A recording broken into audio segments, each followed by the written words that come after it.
This is this week's Resistance News, and I'm commonly called Bob Earthwise. We've discovered that our local council is going to demolish our art centre in the very near future, in spite of there being moves to get a judicial review on the way that they've been dealing with us. So we've got a few of the community direct activists in the room, and we're going to talk about the council and a number of things that they've been doing in our area. And a bit later on, we'll be getting other people in who are having bad issues with their local councils as well. So we'll get a much broader view on how councils are treating communities in this country.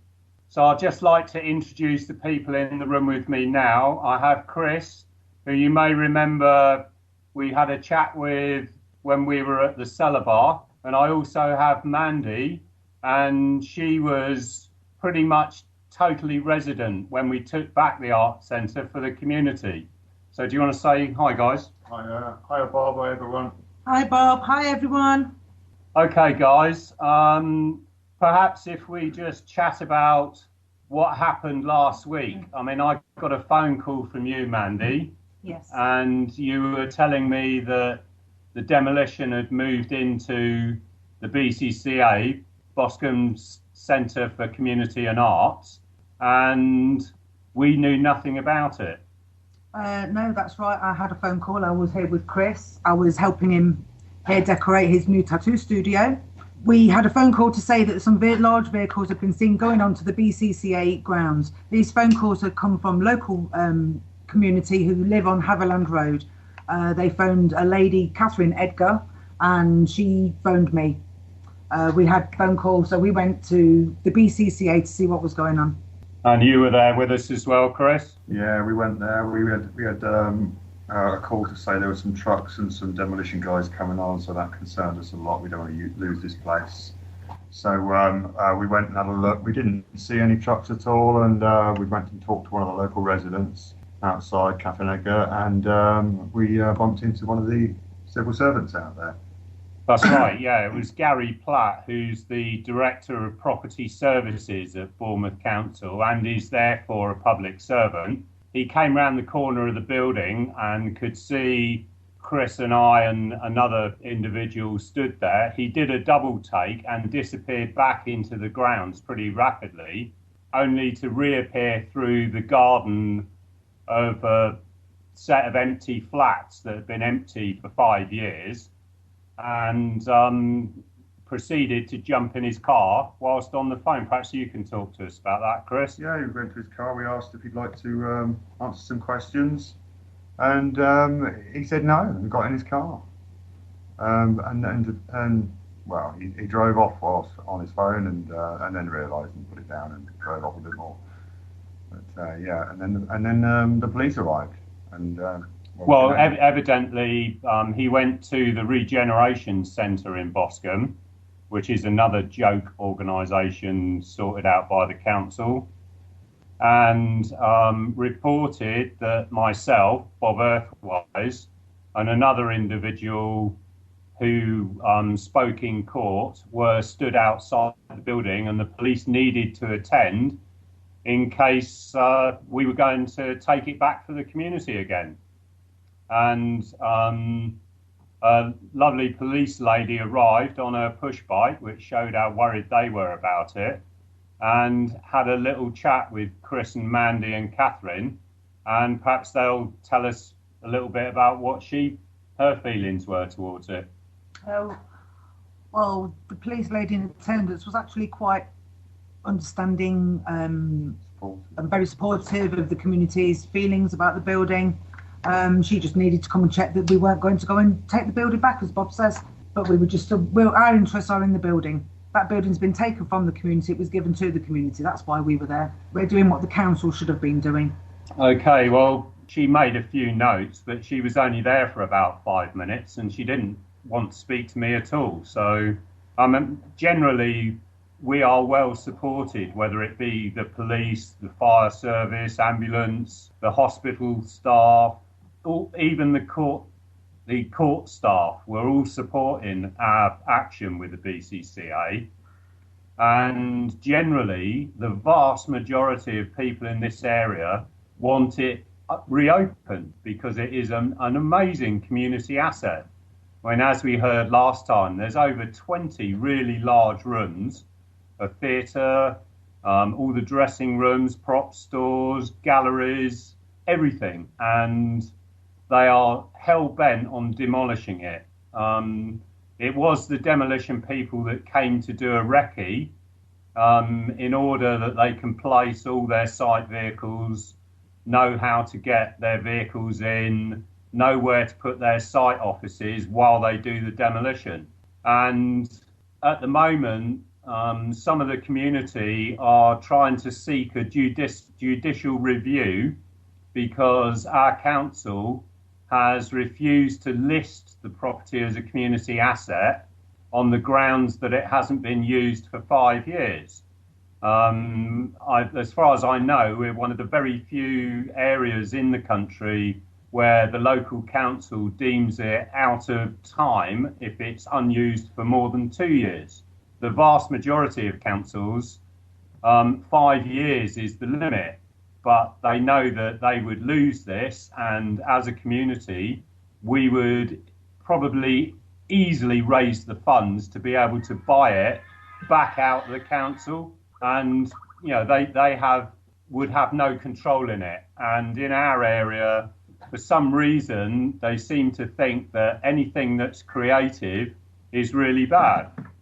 They spend a lot of money on artwork that they order in from people, and they dot that around towards the beach, which is the area of Boscombe they're trying to re-gentrify and move everyone out of the area that doesn't have any money. This isn't creativity by any means. And in our area, we do have a lot of artists, and they are extremely clever and creative. And we have a proper vintage quarter as well, which they don't like. The council seem hell-bent on keeping the north end of the area as a rehab centre because they raise a lot of revenue that way. As we heard last time, since the art centre was closed, Boscombe has moved from the third poorest area in the southwest to the poorest. So it just goes to show that a community-based centre that everyone can use is beneficial, and by losing it, it's making the area a much worse place. Yeah, we definitely can't afford to lose that asset in more ways than one. It's just so much appeal to the building, its history, its past use, and its future use is there in front of our faces, and we can't let it be taken from us. Definitely not. No, definitely I'm very passionate not. about this. Yes, the creativity that you can feel within that building it's astounding. It's amazing. Everybody that came to that building when we were in occupation last year said that they created better. The vibe in that building was very upbeat, it was tempo, it was very positive, and they want to take this away from the community. Did you say they said it hasn't been used in 5 years? Yes. Well, did we not use it for a month last year? 2 months. For 2 months last year. We did, but I guess the council are ignoring that because they look at it as a squat rather than it being opened up to the community. They haven't really taken that on board, that's what we did, and we actually returned it to some semblance of being an art centre again. There were all sorts of classes. You can tell us about those, can't you, Mandy? Yes, there was Tai Chi sessions were held there. There were yoga sessions held there. There were drumming circle sessions held there. We had several people come and practice their lines for local community productions that were held in the area. It was just before Easter, I do believe, last year.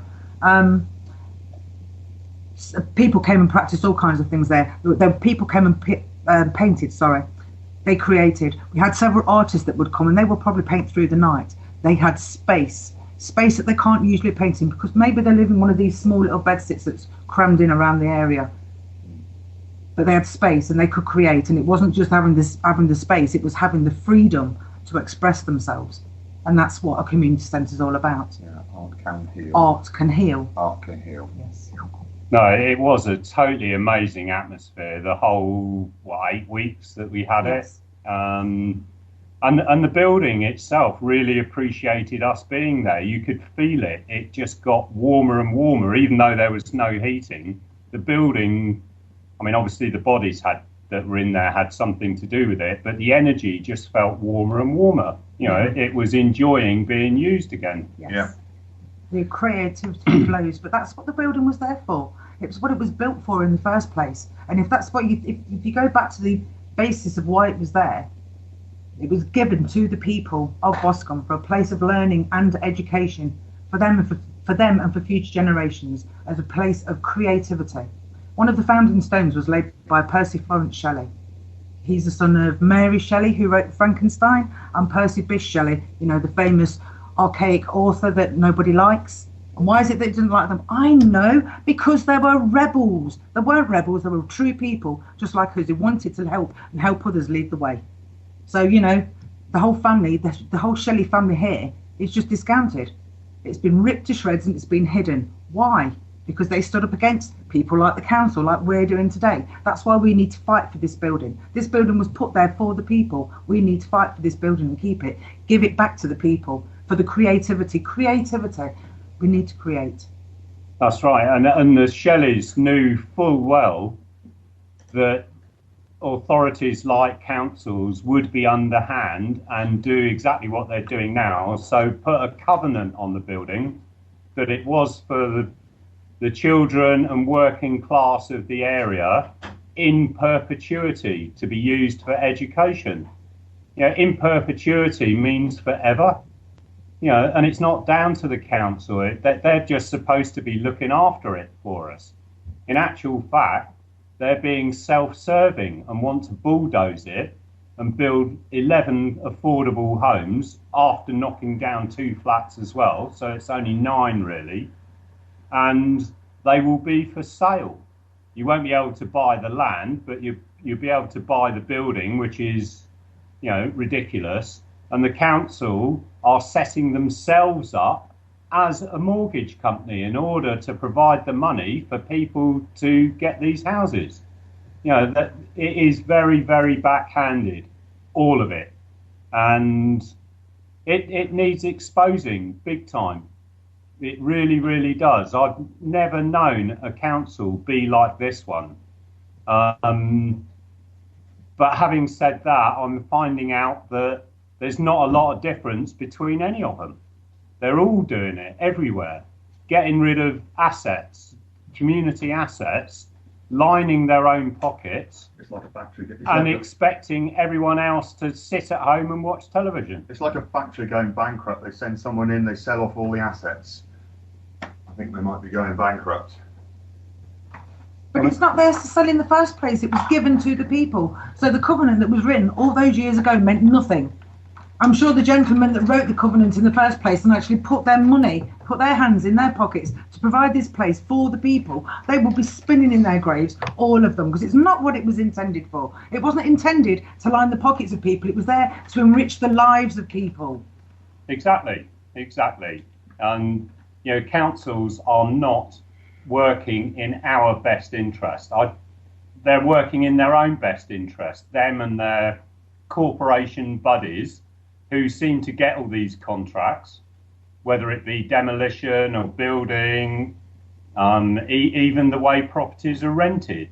You know, there are preferential landlords who get away with providing some of the worst properties as top of the council's recommended list. It's just really scary when you look into it, all these things that are going on. We want to talk about a few other things that our local council has done. I mean, it's Bournemouth Borough Council, and there was a Lido at one point down on the seafront, right in the middle of Bournemouth, which they decided they couldn't afford to run anymore. It was outdoor, it wasn't heated, and so they turned it into a car park, which, okay, it's not a Lido, but the sea's right there. Then a number of years ago, they sold the land or leased the land off to an IMAX. Shoebox. And it was leased off for £750,000, which, obviously IMAX, that's a drop in the ocean to them. They came along, they built this structure that looked like it ought to be in an industrial park, right next to Georgian buildings, and obscured the whole view right across the bay to Old Harry Rocks. Now, this building, although they sublet to a restaurant which opened and a couple of other little franchises, it never paid. They never paid a penny in business rates at all, because the IMAX itself never opened and functioned. So they never had to pay any money. Now, this has been a bone of contention with the local community for years.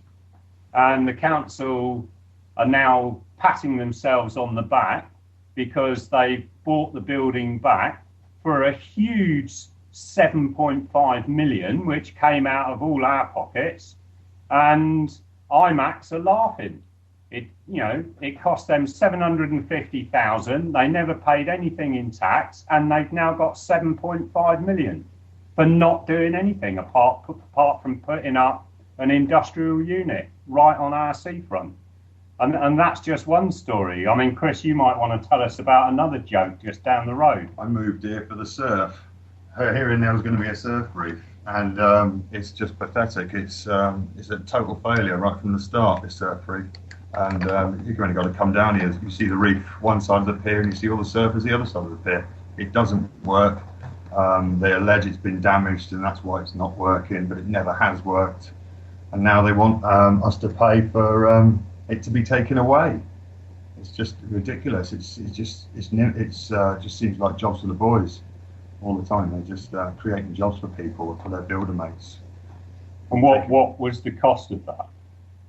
It went into millions. The cost went into millions, and the cost to take it away is going to be millions as well. It was 3.5 million, and all it is giant sandbags.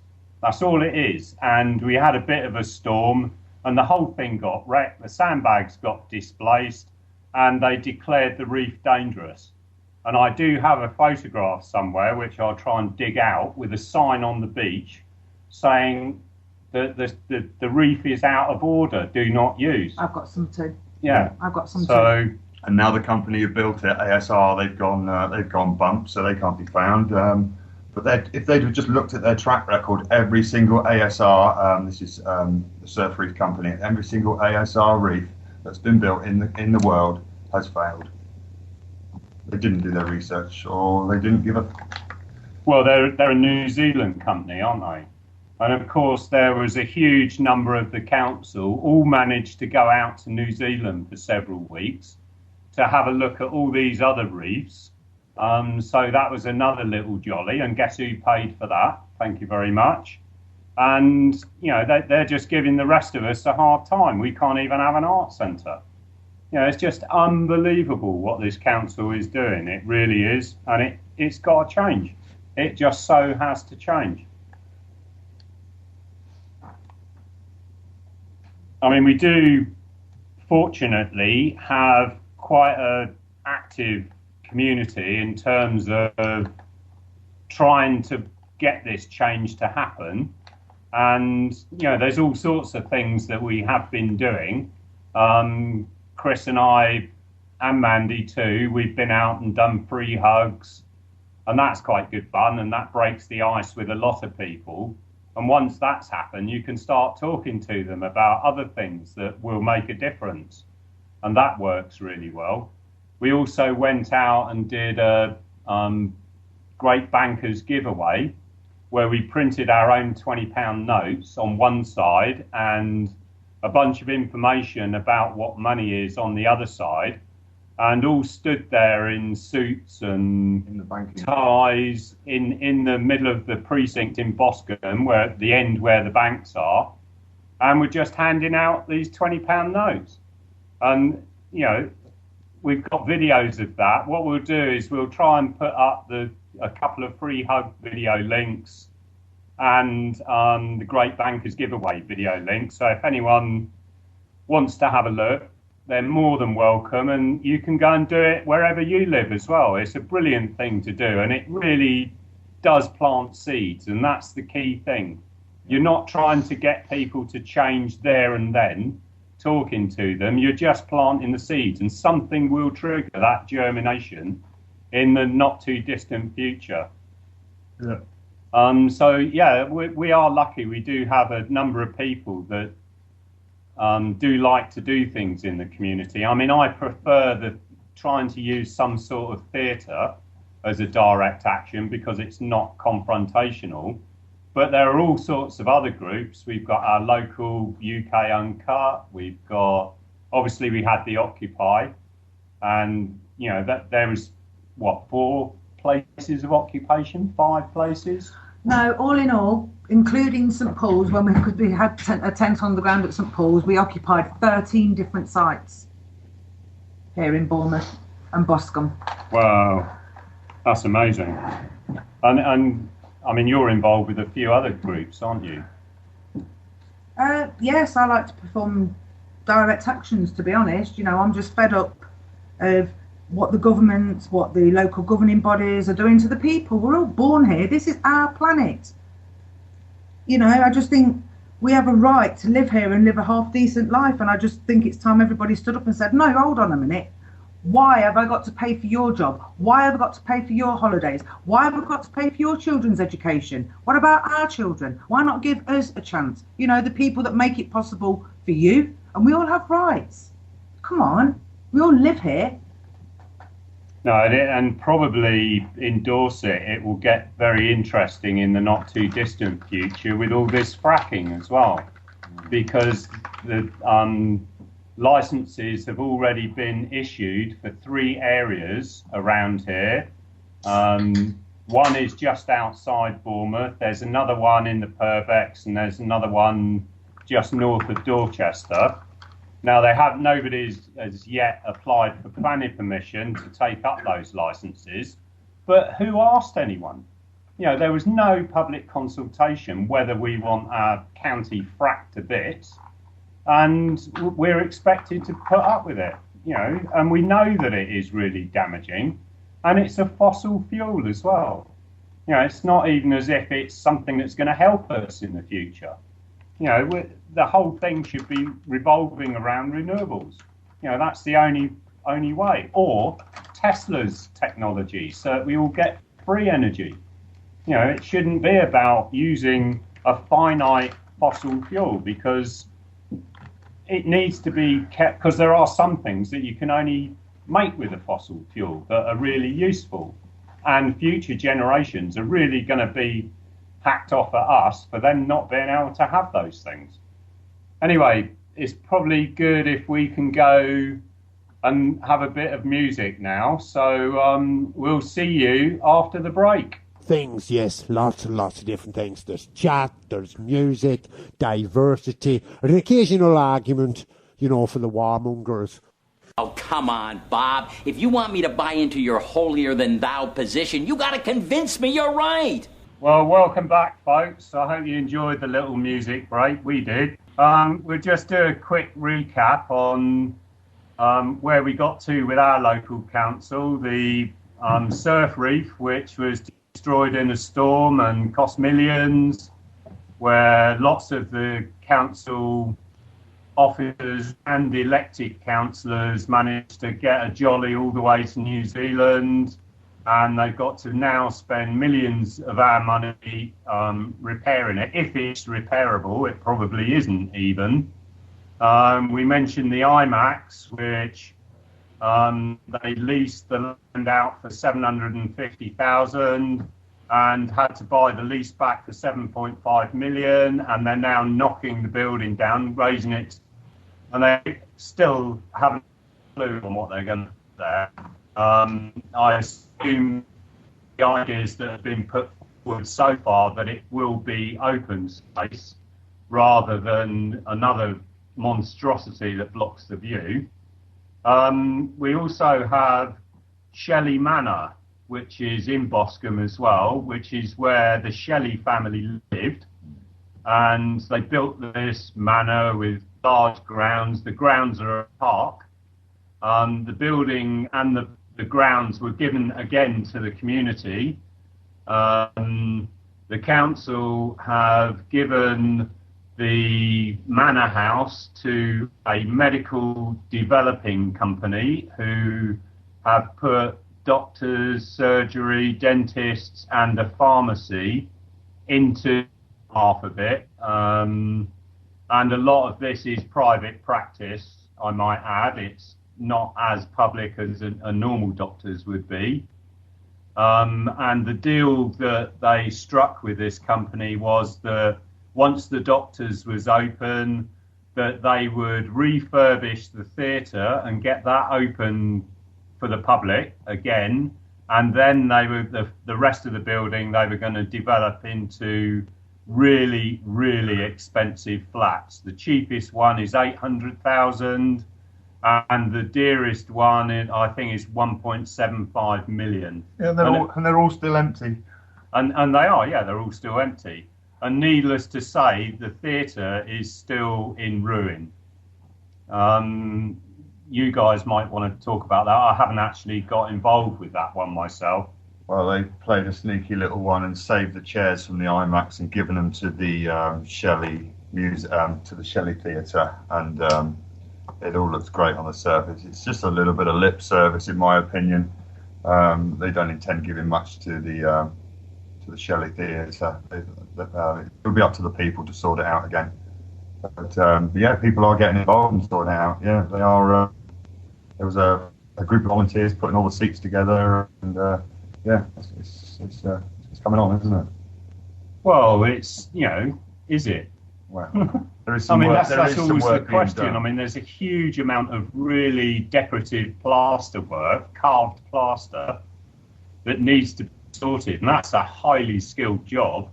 And there's just no revenue to have it done. The company that have taken on the lease of the whole manor aren't forthcoming. The friends of Shelley Manor are kind of caught between a rock and a hard place. How can you get a building a theatre refurbished if nobody's providing any funds for it? It's another poke in the eye for the Shelley family. For some reason, this council is hell-bent on forgetting that we've got this massive, massive tradition here. And the family were rebels, and there's a lot of us that are now, even today, and I'm quite sure they would welcome us into their house if they were around now, and they would support everything we were doing.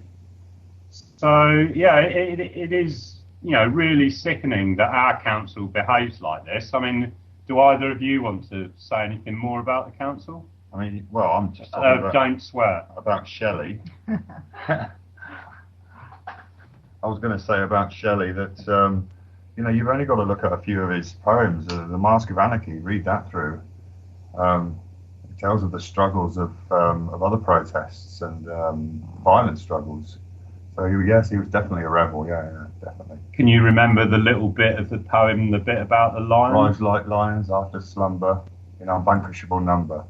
Shake your chains to earth like dew, which in sleep had fallen on you. Ye are many, they are few. Yeah, that's it. That's a really powerful little bit of prose, that. It's not the whole work at all, but as a little excerpt, I think that fits us really well down here. Yes. And we do use it quite a lot. Very often. And interestingly, one of the other little arts projects that Bournemouth Council subbed out to people that don't live in the area was Pride of Bournemouth. And there were, I think, 8 or 10 lions made.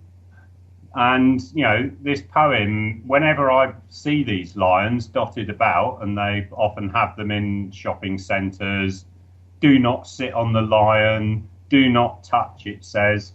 And straight away, this little bit of that poem comes into my head. And I think, you really set yourself up on this one. Yeah, because, rise like lions. Yeah, exactly. And they put lions everywhere and they've not realised what they've done. Well, I guess, without being quite abusive about our council, we pretty much let you know how they behave down here. it'd be great to get our friend Boris in again, because it sounds like his council's not a lot different. You there, Boris? Yes, mate, yeah. I live in a little seaside town as well. Well, a small seaside town compared to where you guys are, like. Bexhil on Sea it is, and it's like an old Edwardian town. Everything's 2 stories high, maybe 3 at most. Beautiful seafront. It used to have lovely shelters that you could actually sit in that would keep the wind and the rain off in the middle of winter. You could sit down there and right on the seafront, you know, brilliant it was. And then a few years ago, I think about maybe 8 years ago or something, all of a sudden these are right on the seafront, right in the middle of the town on the seafront. These 2 massive blocks of flats went up about 15 stories, one each side of the road. And everyone's like, what the bloody hell's that? Do you know what I mean? And that was the first of it. And they all sit empty now. They look derelict, you know. It looks like a brand new derelict monster, really, or something. But anyway, the council then spent 3.6 million redeveloping the whole seafront. They ripped these shelters down, the Edwardian shelters down, to everyone's total dismay, and put up these things that people just call sheds. Really, you know, they're not even sheds, because at least a shed keeps the wind off. The wind blows straight through them. There's no shelter from the rain. And to top it all off, all this winter they've been closed off for refurbishment. They've only been there 2 years, but they need to be refurbished because they've been, what's the word for it again? Delaminated of the metal facade, which has caused problems. And that is like when you walk past, you can see they just start going rusty instantly because they put these metal shelters on the seafront, you know. Crazy. So that's just going to be an ongoing thing. Every winter they're going to get shone up and everything for the summer, for the tourist season. Then through the winter everything gets shut down again. They spent God knows how much of this on these hedges. And a guy, when they were doing it, said these are the wrong plants. He went into the papers, went to the council and said these are the wrong plants, mate. These won't survive within a mile of the sea, not in the slightest. So for the last 2 years, what's happened? As soon as the tourists go in September, the hedges get ripped out. These windbreak fences go in with new hedges planted in behind them. They grow a little bit. In a couple of weeks' time now, they'll take the windbreaks away. The weather will batter them all summer, and then they'll die and they'll get taken away again. This is just going on and on and on, you know. 3.6 million it started off at. God knows how much this is going to continue. Where the seafront we had was perfect. The Edwardian shelters were nice. They were shapely, you know, blue and white. You've probably got a similar down your way I used to have. I don't know. But it just seems crazy, you know. They're doing all these seaside towns, like you say, trying to move people out. And they did try to stop sea fishing on the beaches, bait collecting, people flying kites, except in certain zones. They wanted to zone everything off, in fact, as much as so you can't. I don't know if these laws got through. Actually, I've been so busy on another project. But that's what you were talking about tonight, you know. I don't know whether you've got the same where you are, but we've even got a no smoking beach, even though it's outdoors. I'm sure that they're starting that now because it's there's no fires on the beaches. We used to have fires. We always have fires on the beaches, and now all of a sudden, no fires on the beaches, no naked flames. So I imagine that's going to be a lighter and cigarettes and. This is all like in the centre of the town, you know, dead in the centre. We've got this thing called the Delaware Pavilion, a famous that's an art gallery now and theatre and stuff. You know, you get some half-decent bands down there sometimes. But no, it's crazy. The water features don't work. They need repairing. There's a place under the Delaware like that comes down onto the promenade. It used to have a cafe and a few shops in it, and it's all been refurbished. But the water won't stop raining in through the roof, so they haven't been able to rent any of it out to anybody for 2 years, you know. It's crazy. They seem to paint it up in the winter and it rots in the summer, and it's just going on and on and on, you know, ongoing. And who pays for it, Boris? The local taxpayers, I would imagine, out of our council tax. Yeah, exactly. You know, it's a travesty, isn't it? Oh, the whole time they're cutting other services as well, you know, to the people that are vulnerable or needy. They're not getting the help that they deserve. You know, I mean, what type of society have we developed here? I know, it's crazy. The youth, there's nothing for the kids to do around here, you know, nothing at all. Yeah, we just see this money wasted. I think it's 98% of the population of this town is retired. So you can imagine what the new cuts are doing to people around here. You know, we've got some of the poorest wards, we've got some of the richest wards and some of the poorest wards. And when I walk down into I don't actually live in the town myself anymore, but when I walk down there, you can see the difference in the people. You know, it's just, it looks like it's dying down there, to tell you the truth. Every time I go down, it looks like it's died a little bit more. Yeah, I mean, they're keeping it alive here by building really ridiculous beach huts that have been designed by some artist. I can't remember his name off the top of my head. And they're trying to sell them, and no one wants to buy them. You know, so they've had all these things built. It's Wayne Hemingway. Wayne Hemingway. Yeah, they've had all these things built, and of course we paid for it. And nobody wants to buy them because there's no money around. You know, it's just unbelievable that councils can be so stupid, really. I mean, I can't think of a better, well, I can think of other words for it, but for on here, I can't think of a better word than totally stupid. We had a car park in the middle of town outside the post office, you know, sort of straight off the road car park. And they tarmacked it over, and they put these balls round it. It's nicknamed Gubby's Balls because the councillor was Mr. Gubby, and it's in because of the position of it, with this big hotel next to it, you know, and the post office the other side. It's totally, there's no south facing to this square, so it's perfect as a car park and nothing else really, because it's always cold and always windy in there, you know, and nothing ever happens. Twice a year you might get something happen. You know, crazy it is. Now they're talking about taking these balls away and putting a car park there, you know, 5 years later. Unbelievable what they get up to, isn't it? Wasting people's money, just wasting people's money while people are sitting there. Joe just pointed out to me that for the first time ever, she was sitting on the bench the other day, and there was an old boy sitting next to her, bought his cans of soup and sitting there eating them cold, like, you know, wrapped up in the town centre. You know, terrible, mate. His wife that had to cook. Yeah, unbelievable it is, the way that people are being treated nowadays. Like you say, it's the vulnerable as well that are being treated like it. You know, totally the vulnerable. Well, I just hope that people are listening and realising that there are a number of us out here who want and are doing something about it, and they can either, you know, take inspiration from us, or we want to hear from them as well. You know, we want to hear from everyone where, you know, they're taking direct action against their local council, because I'm fairly certain that councils everywhere are like this, and it doesn't matter what the political persuasion is. I mean, obviously we're Tory here, and I guess you are there as well. Are you, Boris? Yeah, staunch Tory, mate, it is round here. Well, certain areas, and what they did was with that, they conned it, they moved the boundaries, and so, you know, yeah, total Tory, mate, total. Well, that's the other thing they do, of course, isn't it? So that they, you know, can guarantee that they get their own people in. They divide the areas the other parties live in. But to be quite honest with you, I don't think it makes any difference what colour they are. They all do the same thing. You know, it makes no odds whether they're Liberal, Labour, Green, UKIP, anything. You know, they're all, none of them are working in our best interest. And of course, that should be their priority. No, they only work for themselves and their legacy, don't they? To get their name on a plaque for something, you know? Yeah, leave something behind. Yeah, that's it, yeah. For themselves and their families, and generations of it just go on and on and on like it, lining each other's pockets is the way I think it goes on, you know? Well, yeah, I mean, it's, you know, it's unbelievable. You know, if it's not directly going straight into somebody's pocket, it's going in a roundabout way, that's for sure. Yeah, definitely. Yeah, they're terrible, you know.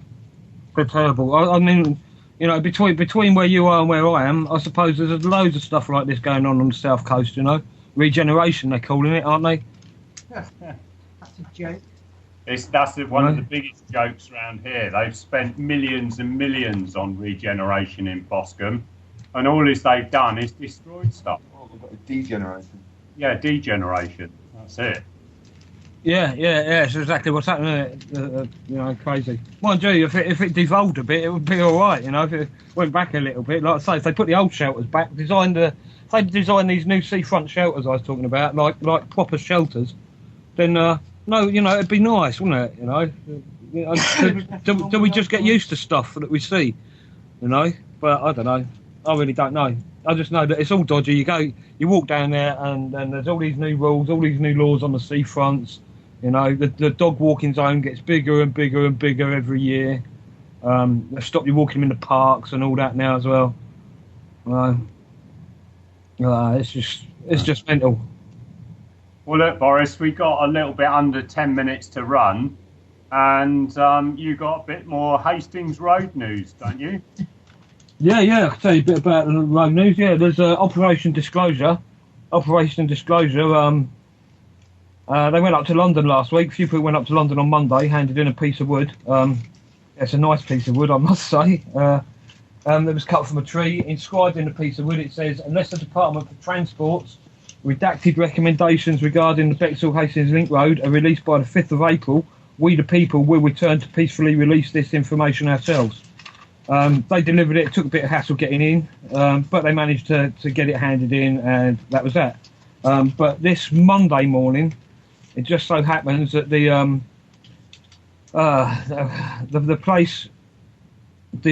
Department of the Transport's Information Rights Unit is in Hastings, Ashdown House, Sedderscombe Road North, in Hastings. And so we're asking for people on Monday morning to turn up and see if we can get some locals to maybe blow the whistle. So we're going to be outside, and whistles will be provided if you can't bring your own. We'll be making a lot of noise out there to see if we can raise a bit of awareness and get this happening. Hopefully they'll give us the information, but it will be fun going up to London to get it, I can say that. Maybe some people can take saucepans and bang them like they did in Iceland. Yeah, Iceland was great, wasn't it? That's the way to do it, isn't it?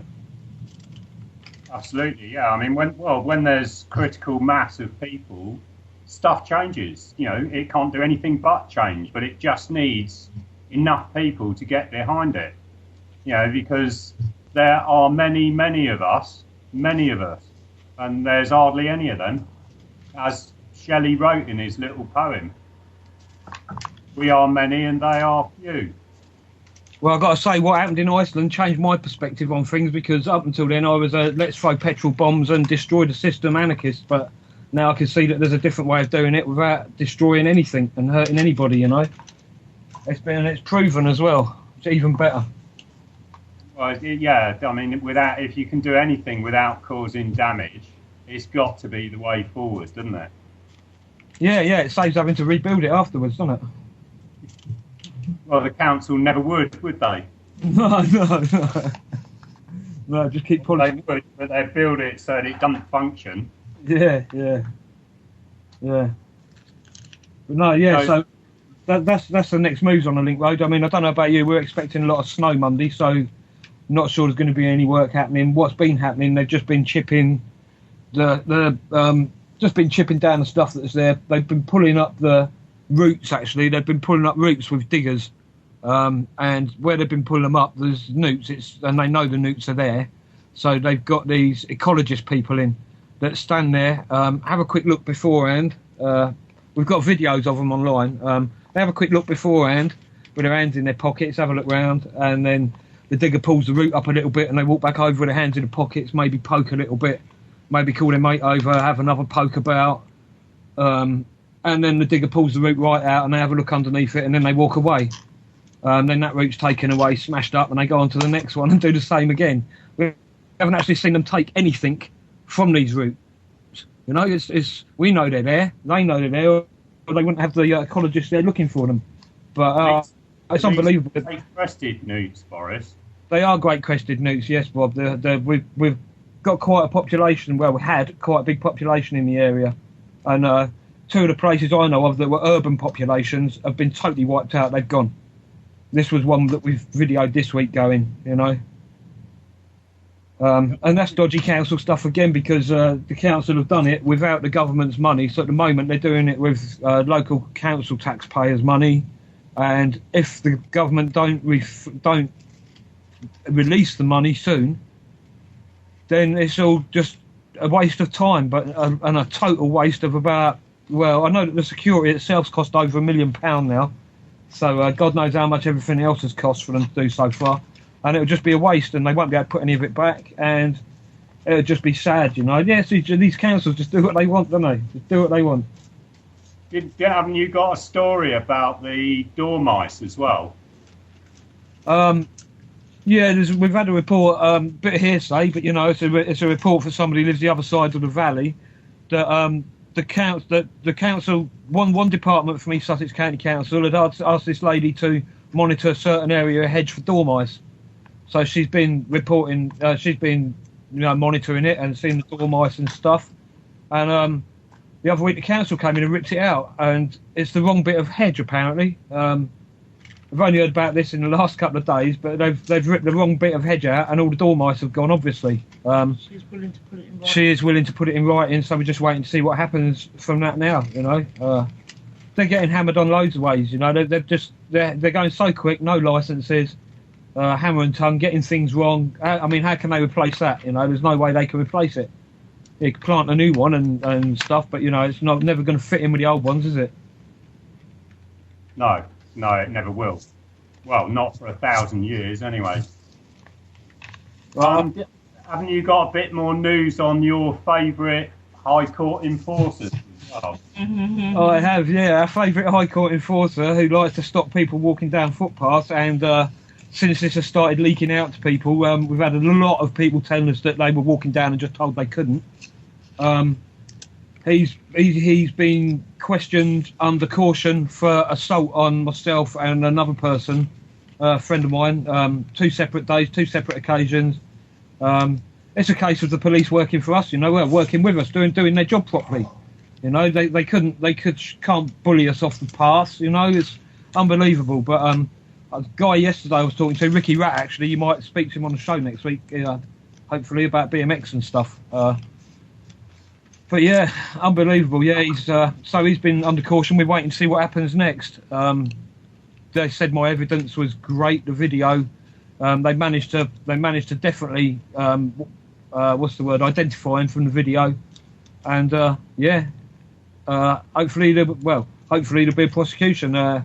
They said it's a political thing. They've told us it's political, and that there's going to be a big investigation, so we just have to sit and wait, and every 7 days we get a phone call telling us, keeping us up to date with it. Right. Well, we've pretty much come to the end now.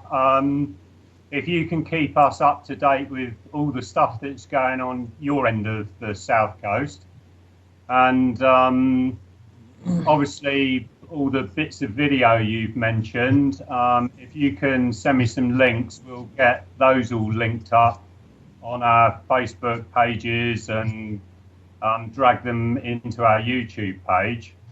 And of course, if anyone else that's listening has got any news from their area, please let us know. You know, we want all this to get out to everyone. It's really, really important. And there are ways that you can contact us, and that information will be brought to you in a minute. Thanks a lot, people. Speak to you next week. Have a good week.